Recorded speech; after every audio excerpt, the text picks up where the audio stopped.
ఈరోజు మన ప్రభుత్వం వచ్చిన తర్వాత ప్రజాపాలన భాగంగా రైతు పండుగ కార్యక్రమం నిర్వహించడం జరుగుతుంది. ఈ కార్యక్రమానికి విచ్చేసినటువంటి మా వైస్ చైర్మన్ గారు, అలాగే తోటి డైరెక్టర్లు, అలాగే ఇంకా సిబ్బంది మరియు కార్యదర్శి గారికి మరియు ముఖ్యంగా ప్రెస్ మిత్రులందరికీ నా యొక్క నమస్కారాలు తెలియజేస్తున్నాను. మన ప్రభుత్వం రాకముందు ఏదైతే హామీ ఇచ్చిందో అప్పుడు 2 లక్షల రుణమాఫీ అని హామీ ఇచ్చింది.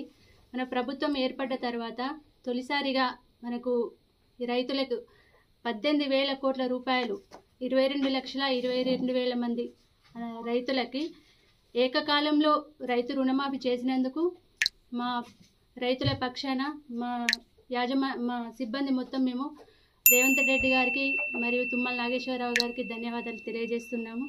అలాగే మన ప్రభుత్వము క్వింటాల్కు 2,320 రూపాయలు, అలాగే సన్నవడ్లకు 500 బోనస్ కలిపి మనకు మద్దతు ధర ప్రకటించింది.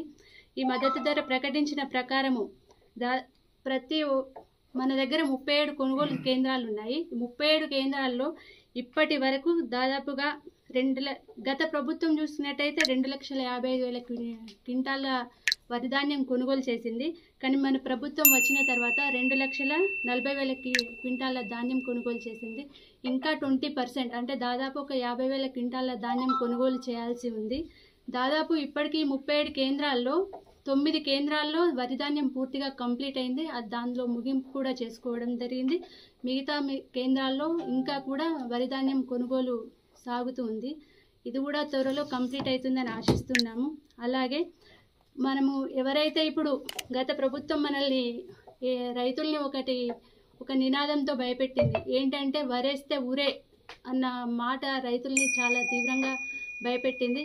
కానీ ఆ దేవుని దయ వల్ల కానీ మన ప్రభుత్వం వచ్చిన తర్వాత వరి ధాన్యం సాగులో మొట్టమొదటిసారిగా మన తెలంగాణ దేశంలోనే అగ్రగామిగా నిలబడింది.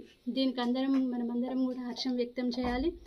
అలాగే మనకు ఆ దేవుని దయ వల్ల కావచ్చు, లేదంటే ఫస్ట్ ఏమన్నారంటే కాంగ్రెస్ వస్తే కరువు వస్తుందని చెప్పారు. కానీ మనకు పరిస్థితులు అనుకూలించాయి. లేటుగా వర్షాలు పడినప్పటికీ కూడా మనకి ఎట్లాంటి ఇబ్బంది కాలేదు. ఇప్పటికీ కూడా మన డ్యాంలో ఏ కాళేశ్వరం ప్రాజెక్ట్ అని గొప్పగా చెప్పుకున్నారో ఆ కాళేశ్వరం ప్రాజెక్టు తోటి సంబంధం లేకుండా అసలు దాని నుండి మనకు వాటర్ అనేది రాకుండా కూడా వర్షాలు సమృద్ధిగా పడడం వల్ల ఇప్పటికీ మన డ్యాంలో నిండు కుండల 27 TMCల నీటితో నిండి ఉంది.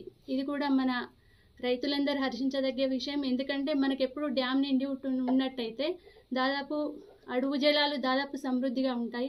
మనకి ఇప్పుడు వచ్చే రబీ పంటకు కూడా చాలా ఎక్కువ పంట సాగు తీస్తారని ఆశిస్తున్నాము.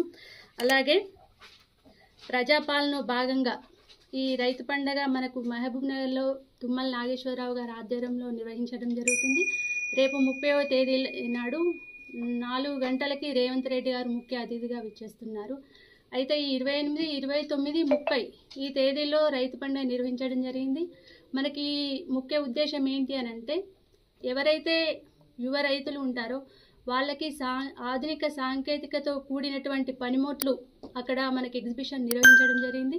అది అందులో ఎలా పనిచేస్తాయి, దాన్ని ఎలా మనము వినియోగించాలి, ఎక్కువ లాభాలు తీసుకోవచ్చు, అందులో డెమో కార్యక్రమం కూడా నిర్వహించడం జరుగుతుంది. అలాగే ఎవరైనా ఇంట్రెస్ట్ ఉన్న యువ రైతులు ఎవరైనా అక్కడికి వెళ్ళి ఆ డెమో కార్యక్రమాన్ని కూడా చూసుకోవచ్చు. దానిలో సబ్సిడీ కూడా ప్రకటిస్తామని మంత్రి గారు ఆలోచించారు. ఈ ఉద్దేశంతో వాళ్ళు డెమో కార్యక్రమం కూడా నిర్వహించడం జరిగింది. అలాగే మనకు దాదాపుగా ఇప్పుడు ఈ ప్రజాపాలనలో భాగంగానే రైతులకు ప్రభుత్వము ఒక మంచి అవకాశం కల్పించింది.